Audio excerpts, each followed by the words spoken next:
በዳማከሴ የማይስማማ ሰው ነው የሚገርመኝ። አሁን መኪና እያሳለፍኩኝ ወይ ይሰማል ድምፅ ጉንፋን ይዞኛል ምናምን እና ገና ሳሸተው ራሱ ነው በቃ የሚለቀኝ።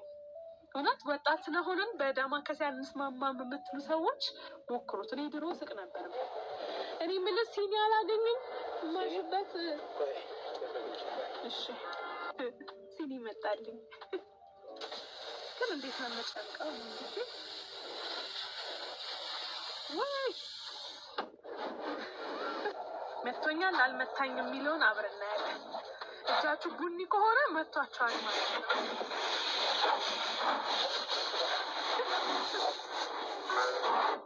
አይ አልመታኝም። ማዘር ስትል ነው የምሰማው። አልመታኝም።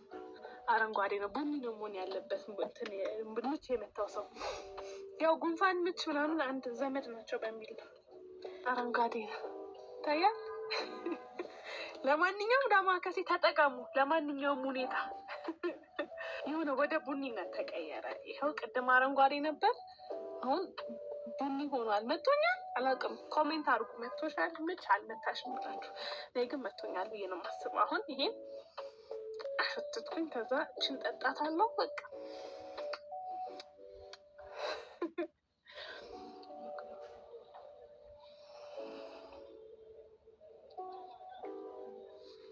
ናባድ ልጁ ምን አለኝ መሰላችሁ? ከመሞት አይብስም ምን ያለኝ? በእርግጥ ጉንፋን አይገልም፣ ግን ከመታመም አይብስም ነው። ምሬቱ ይሻልሻል ነው ያለኝ እና ልክ ነው በቃ። ሪኮመንድ ዩ ቱ ዩዝ ዳማከሴ። እኔ በዳማከሴ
ናችሁ? እንዴት አደራችሁ? እዚህ ቤት የሞርኒንግ ብሎግ የናፈቀው ማን ነው? ዳይዋን ጀምሮ ፎሎ የምታደርጉኝ እንግዲህ ታውቃላችሁ። እዚህ ቤት ሁል ጊዜ የሞርኒንግ ብሎግ እንደምሰራ ክረምት ላይ ተቋርጦ ቢሆንም አሁን ግን ሞርኒንግ ብሎጋችን ተመልሳ ዛሬ ማይ ኢነርጂ ምናምን ጋይስ ሌላ ታሪክ ነው። ምክንያቱም ዛሬ አርብ ነው እና ዊኬንድን ፋሚሊዎቼ ጋር ለማሳለፍ ስለመሄድ ጠዋት ተነሳውና ቤቱን ማጽዳት ነው የጀመርኩት። እኔ ሁል ጊዜ የጠዋት ስራዬ ቤቴን ማጽዳት ነው። ምክንያቱም ወጥቼ ስመለስ እንዳይጨንቀኝ እና በቃ ቤቱ ንጹህ ከሆነ ደስ ብሎኝ ስለምውል እንደምታዩት ቤቴን ፏ ማድረግ ጀመርኩኝ። ሰሞኑን ጋይስ ምን እንደሆነ አላውቅም፣ ቲክቶክ ጠልቶኛል። ቪዲዮዎቼ ምንም ፑሽ እያደረገ አይደለም እና ኮፒ ሊንክ ሪፖስት አድርጉልኝ ማይ ፋሚሊ። ፋይናሌ ቤቴን አጽድቼ ጨረስኩ። ገላይን ታጠብኩና ልብሴን ለብሼ ወጣሁ። ይሄንን አውትፊት በቀጣይ ቪዲዮ ነው ለብሼ ማሳያችሁ። ፎሎ ማድረግ እንዳይረሳ። ባይ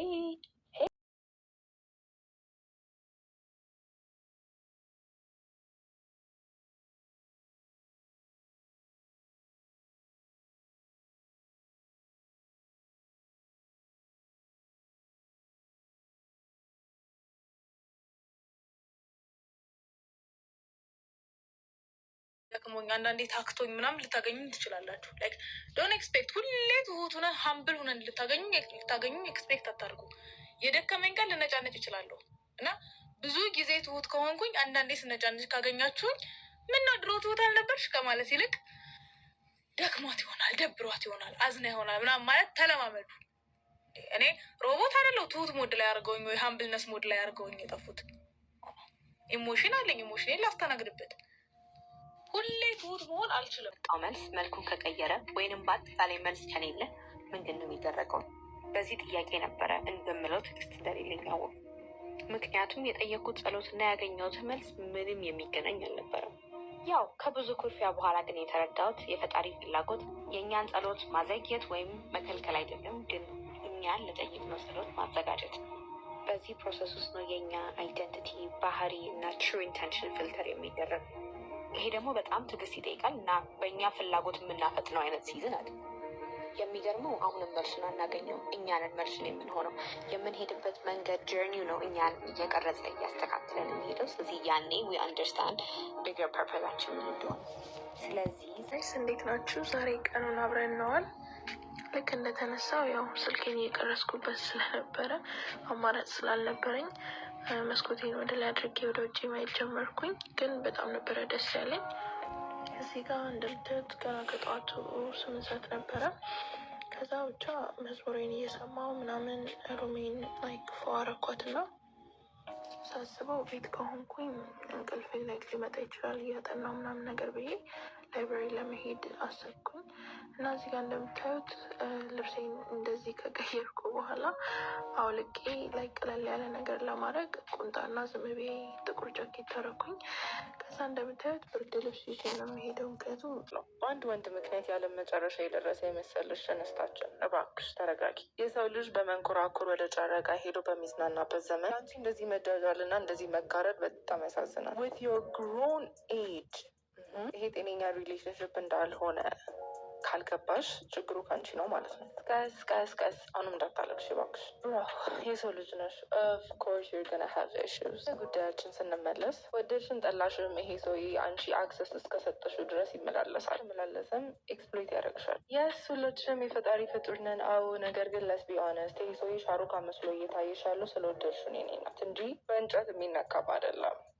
የኔ ቆንጆ ትራማ የሚባል ነገር አለ። ትራማ ባንድ የሚባል ነገር አለ። ዳስዋች አሁንም በድጋሚ የብቸኝነት ኑሮ ከጀመርኩ ዓመት አለፍ። ሁሌም ግን ቤት ስገባ ሰው ቢኖር በሰላም መጣሽ የሚለኝ ወዳጅ ቢኖር እያልኩ እመኛለሁ። ምን ጥቅም? ዝም ብለሽ ምግብሽን ብይ ብዬ ጅም ሰርቼ ስለመጣሁ በጣም ርቦኝ ነበር። እንኳን የሸመተ ያረሰም አይችልሽም እያላችሁ ይሆናል። የምሰራው እንዲህ ለመብላት አይደል? ሁላችንም ለሆዳችን ስንል አይደለ የምንሮጠው? በፊት እናቴ ቤት እያለሁ ብዙ ጊዜ ምግብ አልበላም ነበር። ሰውነቴ ያስታውቃል አይደለ? ኧረ ይህች ልጅ ምግብ አብለዋት ይባል ነበር። አሁን ስትደውል ሁሌ እናቴ ምግብ እየበላሽ ነው፣ ግን ምሳ በላሽ፣ እራት በላሽ ነው የምትለኝ። በህይወቴ ላይ በጣም ሰነፍ ከሆንኩባቸው ነገሮች አንዱ የሆዴ ጉዳይ ነው። መብላት እፈልጋለሁ ግን አልበላም። ሁሌም ረጅም ቀን ካሳለፍን በኋላ ሰላም የሚሰጥ ነገር